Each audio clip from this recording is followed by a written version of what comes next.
Bom, é isso aí, pessoal. Quadro de Olho na Educação. E olha só, hoje um assunto super importante que inclusive tira o sono de muitos estudantes, porque nós vamos falar sobre possíveis temas de redação para o Enem 2025. A redação, como a matemática, por exemplo, é sempre uma matéria que deixa as pessoas bastante preocupadas. Com o professor André, professor de redação, para falar justamente sobre isso. Tudo bem, Xará? Tudo bem, beleza? meu Xará, André? Como é que vai? Tudo jóia, graças a Deus, alegria tudo falar bem. Com você aqui. Obrigado. O prazer é todo nosso. Bom, esse é um tema, de fato, que preocupa muita gente, né, professor? Claro. Por quê, né? A redação, em essência, falando do Enem ou de outras provas, mas do Enem em particular, é aquele enfrentamento de uma folha em branco. Então, nós temos uma banca elaboradora que oferece ao aluno, dá ao aluno, atribui ao aluno um determinado tema e um conjunto de pequenos textos, que nós conhecemos como coletânea.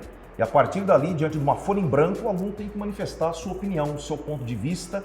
E é claro que ali nós estamos diante de uma tarefa árdua, né? Quer dizer, como que eu pego um assunto da realidade e a partir dali eu tiro um ponto de vista e sustento esse ponto de vista através de argumentos prováveis. Então, sem dúvida, nós estamos diante da tarefa mais difícil dos vestibulares. Bom, vamos lá, galera certamente já muito curiosa. Quais são aí os possíveis temas do Enem 2025?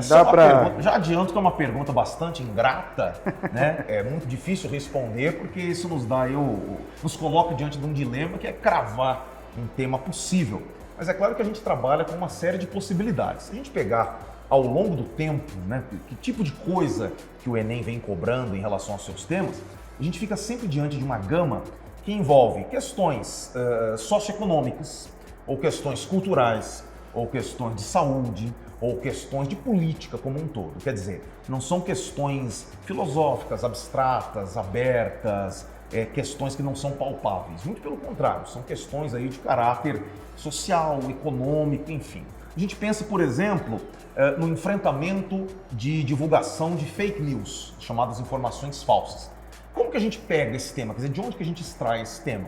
Da realidade, dos grandes portais de notícia, da grande imprensa, daquilo que é debatido de maneira constante nas redes sociais. Então esse é um tema que a gente coloca aí como dentro de uma das possibilidades mais palpáveis dessa prova. Acho interessante a gente abordar num primeiro ponto isso. Então o aluno tem que ficar atento a essa questão, não apenas para fazer uma redação, mas mesmo para resolver questões de atualidades, de geografia humana, de história contemporânea. Então é uma boa dica que a gente pode colocar para a nossa audiência esse enfrentamento da divulgação de fake news. Vale a pena o estudante abordar. Bom, também redução dos impactos ambientais sobre populações socialmente vulneráveis no Brasil. Aí é interessante falar sobre o que nós entendemos sobre populações socialmente vulneráveis, né? Quando se fala em vulnerabilidade, está se falando de uma falta, está se falando de uma ausência, seja ela de dinheiro, seja ela de perspectivas sociais e seja mesmo em relação a uma invisibilidade social. Essas populações seriam basicamente as mais pobres, aquelas mais desassistidas pelo poder público. E nós estamos ligando a isso a questão do impacto ambiental. Grandes enchentes, recentemente, coisa de um ano atrás, nós tivemos aí as grandes enchentes no Rio Grande do Sul, por exemplo. Um tema como esse não cairia diretamente, mas cairia de maneira mais ampla. Perfeito. Como que nós reduziríamos esses impactos? Quer dizer, como que a gente enfrentaria esse desafio quanto à vida das pessoas e das populações e comunidades mais vulneráveis como um todo? Outra coisa que é interessante observar também, não importa qual tema caia, o Enem sempre coloca o tema sob uma estrutura de desafio a ser vencido, ou uma situação a ser evitada ou alcançada. Então o aluno tem que ficar esperto, tem que ficar ligado aí, para uma situação, problema que ele tem que abordar e para a qual ele deve apresentar aí determinadas soluções ou, como o próprio Enem gosta de dizer, determinadas intervenções. Pois é. Bom, tem outros temas aqui, professor, impactos dos influenciadores digitais no comportamento dos jovens brasileiros. Também aqui para completar, saúde mental na vida como um todo, a persistência do trabalho análogo à escravidão na atualidade. É isso aí, André. O que você colocou aí é uma coletânea de temas. São palpites, né? São palpites. Não, é bom que a nossa audiência tenha claro, claro. De que se trata de palpites. Mas é bom as pessoas ficarem ligadas aí nas dicas do professor, exato. Porque, de fato, de repente, vai que caia um desses temas aí, né, professor? Exatamente. O pessoal sai na frente, né? É isso aí. Bom, quais são os critérios que são avaliados numa redação? As pessoas normalmente falam, redação tem que ter começo, meio, fim, isso eu acho que todo mundo sabe. Por outro lado, também tem outras situações, questão, obviamente, se é desnecessário falar, mas vamos reforçar que num português, de um bom português, a língua portuguesa tem que estar em dia, enfim, tem que ser um texto fácil de quem está lendo entender, passar o recado, enfim. Por favor, professor, quais são os critérios que são avaliados aí?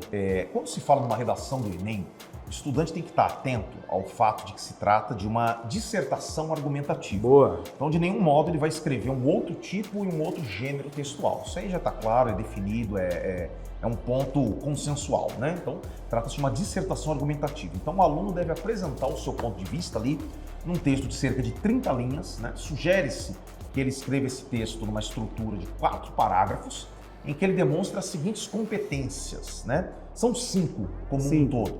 Fala-se, é claro, da demonstração de domínio da modalidade escrita, culta, formal da língua portuguesa, como aliás qualquer prova de redação que se preze e deva cobrar. Da compreensão da proposta, agora entrando no segundo critério. O aluno tem que compreender. Não pode fugir do tema. A fuga ao tema, inclusive, acarreta a anulação da prova, né? Uma fuga total. Quer dizer, existem níveis de fuga ao tema, uma fuga parcial vai ser penalizada aí com alguns descontos, mas uma fuga total leva a uma penalização total. Então, esse segundo critério é a compreensão do tema e a articulação com informações de diversas outras áreas do conhecimento para a construção da sua própria argumentação. O terceiro seria a seleção, relação e organização para interpretar informações, fatos e opiniões em defesa de um ponto de vista, quando a tese do estudante esteja bem clara. Depois, a demonstração de conhecimento dos mecanismos linguísticos para a construção da argumentação, são chamados elementos coesivos, principalmente preposições, conjunções, pronomes relativos. Quer dizer, esse critério 4 está ligado ao primeiro critério, que é a demonstração de domínio da norma culta. Mas eu quero falar, André, de maneira mais específica e um pouco mais cuidadosa, do quinto e último critério. Esse aí realmente é o que pode acarretar o maior número de anulações, o maior número de penalizações, que é a elaboração de uma proposta de intervenção para o problema abordado. Você vai se lembrar que nós falamos agora, os temas eles são dados numa forma de problema, são dados numa forma de desafio. Para todo desafio, nós temos que elaborar uma intervenção. Quer dizer, como que a sociedade civil, como que o poder público, enfim, como que nós, como um todo, devemos agir para abordar esse problema. E eu evito falar em solução, né? É melhor dizer uma intervenção. Essa intervenção, a solução é uma coisa muito simplória. Se já houvesse essa solução, não haveria necessidade de elaborar uma redação a respeito disso.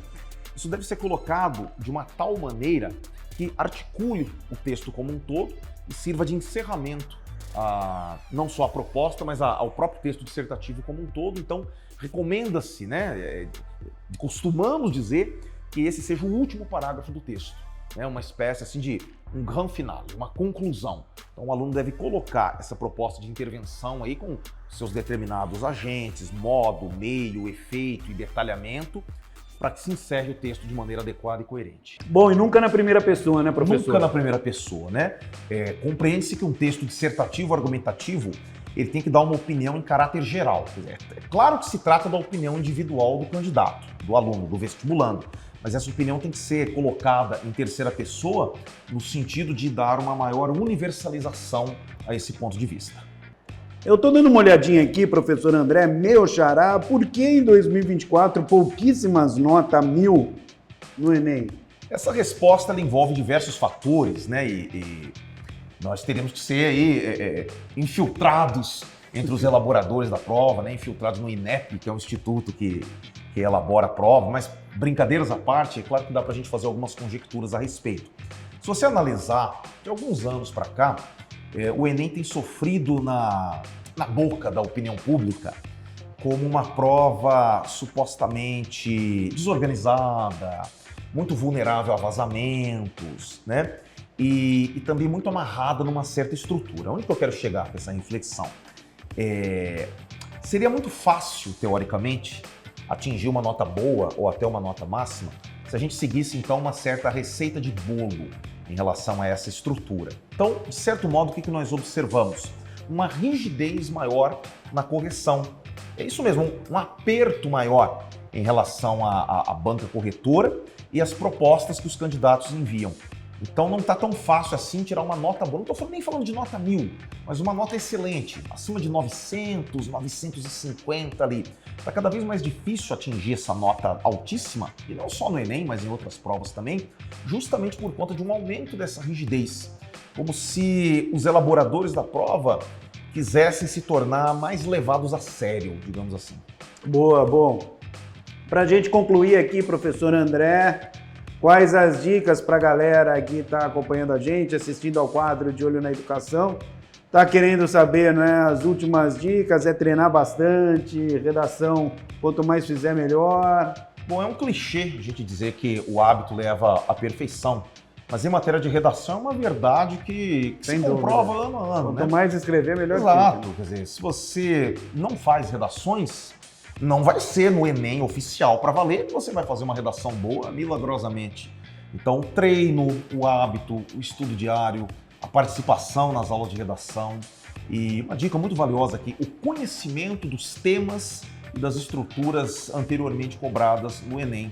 Aliás, não só para redação, vale para o estudo de todas as disciplinas, de todas as áreas do conhecimento, mas para a redação principalmente, aí, dado o seu valor tão especial, né, e dada a sua particularidade em relação às outras áreas da prova. Bom, também lê bastante, né? Assistir, tá bem por dentro aí dos temas atuais. Ajuda. Isso aí valoriza um conhecimento para a vida, na verdade, né? De modo que o Enem e os vestibulares são apenas aí, digamos, mais dois desses acessórios ou mais duas dessas circunstâncias. É claro, um aluno observando, por exemplo, uma biblioteca como essa que nós temos atrás de nós aqui. Vai que o tema seja esse, né, professor? Pois é. O estudo de literatura. Vai que o tema seja bibliotecas no Brasil, né? Bibliotecas ou algo ligado à educação especificamente, quer dizer, a gente abordou aqui uma meia dúzia de temas. Palpites, dentro né? de uma gama de possibilidades Sem muito dúvida. maior. Mas o conhecimento de livros, leitura de artigos de opinião, artigos de divulgação científica, o conhecimento de textos noticiosos só tem a ajudar o aluno. Valeu, então professor. É isso. Muito obrigado. Valeu. Bom, pessoal, eu sou André Aranha e você, claro que já sabe, né? Tô sempre, de olho na educação. Tchau.